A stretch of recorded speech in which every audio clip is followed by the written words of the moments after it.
विदर्भ, अंदाज तोच, वृत्त नव्हे। आताची मोठी आणि महत्त्वाची बातमी आपण पाहताय। जिल्हा सामान्य रुग्णालयाच्या इमारत क्रमांक 2 मध्ये लागली आग। आग लागताच लक्षात आल्यानं मोठी घटना टळली। दुसऱ्या माळ्यावरील स्टोर रूम मध्ये लागली होती आग। स्टोर रूमच्या बाजूलाच होते बाल रुग्ण विभाग। आगीत स्टोर रूम मधील रेकॉर्ड आणि औषधांचे बॉक्स जळून नुकसान। आगीचे धूर दिसताच तातडीने इमारतीतील रुग्णांना करण्यात आले स्थलांतरित। वेळेत उपाययोजना सुरू केल्यानं सुदैवानं कुणालाही दुखापत नाही। इमारतीतील एकूण 10 रुग्णांना तातडीनं हलवले। रुग्ण आणि सोबत असलेले नातेवाईक असे एकूण 33 जणांना सुरक्षित बाहेर हलवलंय। आग लागताच सुरुवातीला रुग्णालयातील कर्मचारी आणि नागरिकांनी आगीवर नियंत्रण मिळवण्यास सुरुवात केली। नंतर वर्धेच्या अग्निशमन दलानं घटनास्थळी येत केलं नियंत्रण मिळवण्याचे प्रयत्न।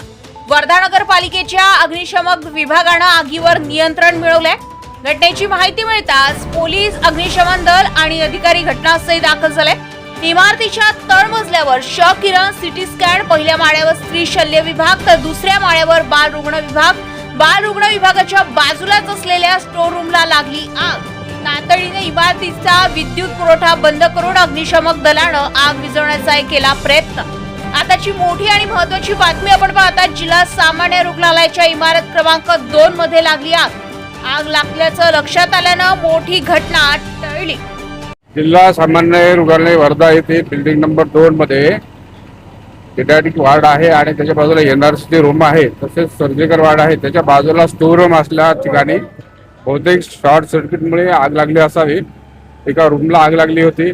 आग लागल्याचं लक्षात आल्यास येथील कर्मचारी सिस्टरने आग विझवण्याचा प्रयत्न केला, परंतु आग वाढत असल्यामुळे सर्व रुग्ण नातेवाईकांना रूम आणि बिल्डिंग खाली करायला लावली आणि बाजूच्या आयसीयू मध्ये रुग्णांना शिफ्ट करण्यात आले। एकंदरीत रुग्ण 10 होते, सर्जरीचे आणि लहान मुलांचे।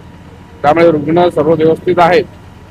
ते गाडी आलेले आहे आणि त्यांनी आग विझवण्याचा प्रयत्न केला आहे। आता पूर्णपणे आटोक्यात आलेले आहे आणि पूर्ण ते दुर्घटना घडलेली नाही आहे, कोणाची जीवितहानी झालेली नाही आहे। रुग्ण आणि नातेवाईक म्हणून त्या वार्डमध्ये साधारणतः 33 लोक होते, पण सर्वांना सुरक्षित बाहेर काढण्यात यश आलेलं आहे।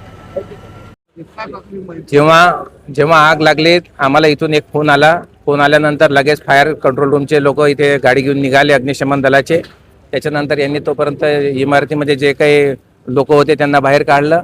त्याच्यानंतर आम्ही आग विझवण्यास सुरुवात केली। पहिल्यांदा आग विझवण्यापूर्वी आपल्याला तिथला इलेक्ट्रिक सप्लाय बंद करायला लागतो। तातडीनं सप्लाय बंद करण्यात आला आणि नंतर आगीवर नियंत्रण आणण्यात आलं। तर आग ही म्हणजे माझं तरी प्राथमिक दृष्ट्या मला असं वाटतं की ती शॉर्ट सर्किटमुळे लागलेली आग आहे। म्हणजे बालकांची काही हानी वगैरे झालेली नाही। आग लागल्याबरोबर या इथल्या प्रशासनाच्या ते लक्षात आलं आणि त्यामुळे त्यांनी तातडीने इथे जे काही मॅनपॉवर काम करत होतं त्यांना बाहेर उतरवलं आणि इलेक्ट्रिक सप्लाय बंद केला। त्याच्यामुळे आम्हाला तातडीने ॲक्शन घेण्यासाठी चांगलं ग्राउंड मिळालं। आग लागलेल्या ठिकाणी सगळं रेकॉर्ड आहे, काही सिलेंडर वगैरे आहे आणि काही त्यांचे मेडिसिनचे बॉक्स वगैरे होते।